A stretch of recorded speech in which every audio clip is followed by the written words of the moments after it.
Well, after a long, long wait, Starfield is finally here.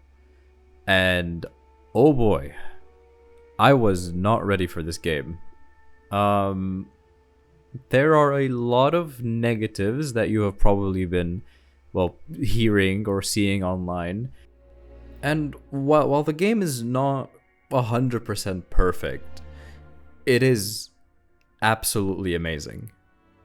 This is by far the most ambitious and the biggest project Bethesda has ever brought up to the table. And there are quite a lot of things that I like. And of course, there are things that I don't like. So I'll be going over the things that I enjoyed and things that I didn't enjoy over the last 6 days of playing this game, ever since it went out on early access. So I'm going to start with the thing that I'm sure a lot of you are most looking forward to: spaceflight. Now, I am in fact very mixed about this part of the game. It's not bad. The flight system is really fluid, it feels really good, and space combat is a really nice addition. It's not too hard. Then there's even a VAT system for enemy ships that you can unlock with a perk later down the line. And I mean, aside from fighting pirates in space, there's not really any reason to be there.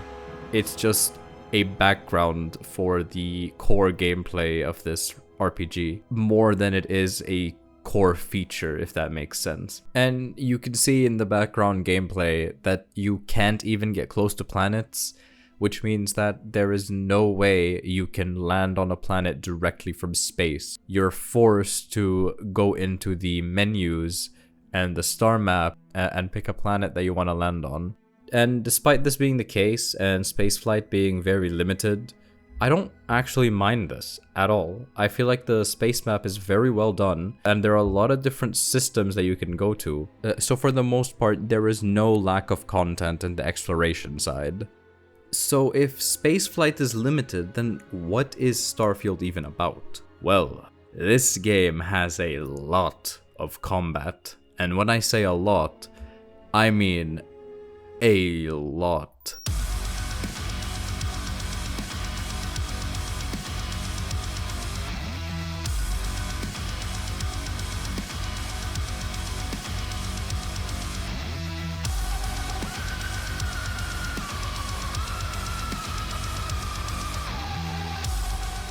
But on a real note, aside from the combat being really, really good, the story is really captivating, although it's very hard to play the story because you keep getting distracted by so many things at once, because this game has so many places to explore, so many planets to visit, and so many side quests that the main quest is just kind of over there. Like, they don't ever tell you like, hey, you need to do this.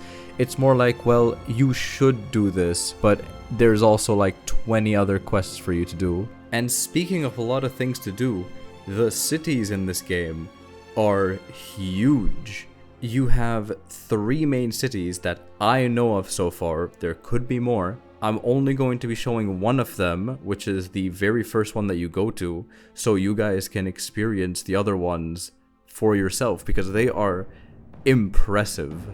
For the most part, I was really content with the environment of the game. Exploring was really nice, especially indoors. Locations are beautifully decorated. There are a lot of interesting writings on the wall and a bunch of other things that you can find. That looting was always entertaining.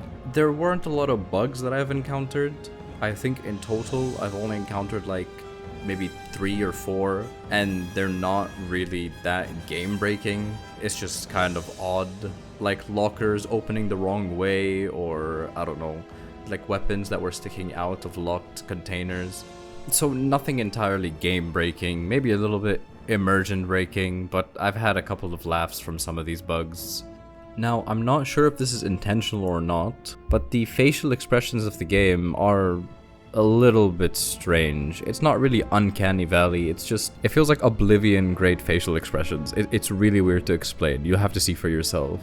Dialogue is really well made, however. There is a large variety of voice actors in this game. Unlike previous Bethesda titles, voice acting is relatively well made. Sometimes you'd have really strange encounters though. Ah! I have so much energy! I want to run around!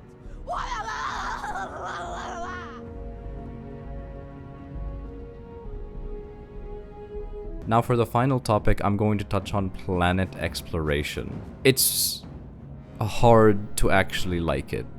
While it makes sense for planets to be barren, since that is how they are in our real world, it doesn't make sense to not have a vehicle that you could ride on the planets, because they are huge.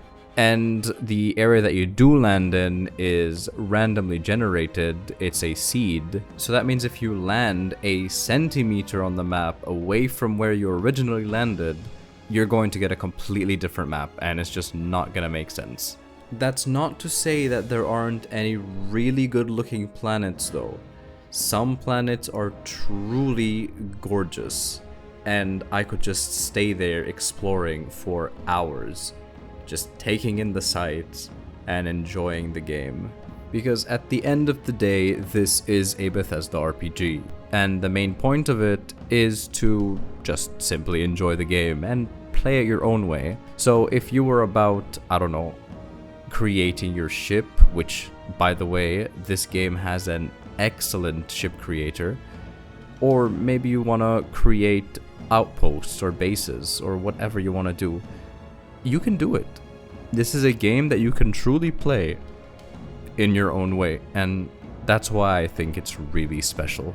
So yeah, I just wanted to talk about the game and what I went through in my 30 hours of playing this. It was a really good experience, and I am for sure going to continue playing this. If you are interested in playing this and you're not sure about it, if you keep seeing people downplay this or put negative reviews about this, ignore that. Play the game your own way. That is what it's about, and that is the beauty of it.